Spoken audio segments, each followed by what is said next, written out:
नमस्कार मैत्रिणींनो. तर आज आपण पाहणार आहोत कपड्यापासून नॉट्स कशी बनवायची. तर त्यासाठी मी क्रॉस कापड घेतलेलं आहे. त्यापासून एक 1.5 इंचाची क्रॉस पट्टी काढलेली आहे आणि त्यापासून पाव इंच एकदम कमी मार्जिन बसेल असं आपल्याला थोडं थोडं थोडं थोडं करून टिप मारून घ्यायची. जेवढी पातळ नॉट्स हवी असेल तेवढी पातळ आपल्याला तेवढी एका साईडून छोटी शिलाई मारायची आहे. जसं मी व्हिडिओमध्ये दाखवलं आहे तसं.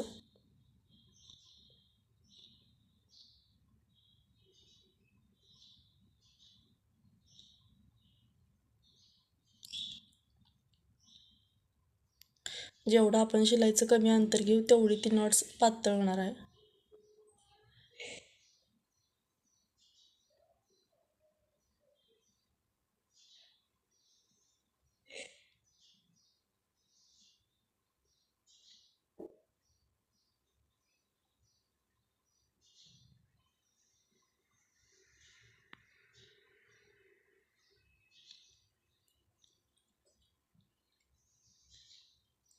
आता आपल्याला सुईच्या साहाय्याने आपल्याला ते नॉट्स पलटवून घ्यायचे आहे. त्यासाठी आपण एका साईडला जास्त अंतर ठेवलं होतं, शिलाई मार्जिन ठेवलं होतं. त्या साईडून 2-3 आपल्याला टाके मारून घ्यायचे आहेत.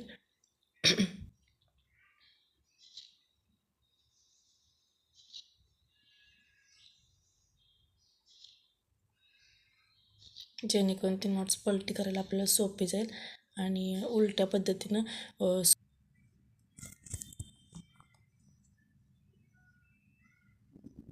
सुईच्या उलट्या टोकाने आपल्याला ते पूर्ण कापड बाहेर काढून घ्यायचं आहे.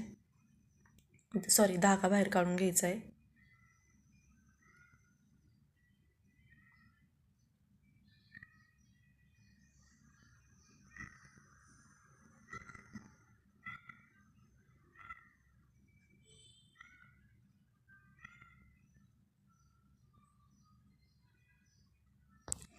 पूर्णपणे धागा बाहेर काढून झाल्यानंतर ज्या बाजूने आपण टाके टाकून आतमध्ये केलं होतं, त्या बाजूनं आपलं कापड थोडं थोडं आतमध्ये सरकवायचे, जेणेकरून नॉट्स पलटवायला सोपी जाईल. हे बघा मी केलं आहे तसं.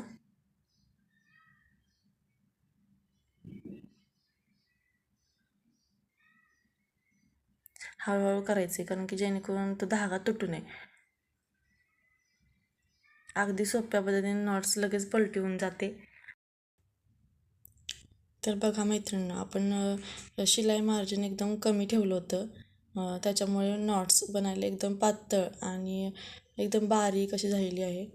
गोलाकार दिसते, फुगीर दिसते, तुम्ही बघू शकता.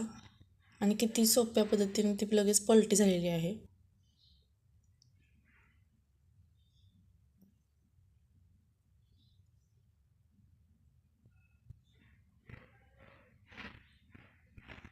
तुम्ही सुद्धा अशाच पद्धतीने एकदम बारीक आणि पातळ नॉट्स बनवू शकता. जर तुम्हाला हा व्हिडिओ आवडला असेल तर व्हिडिओला लाईक, शेअर आणि सबस्क्राईब करायला विसरू नका. बाय.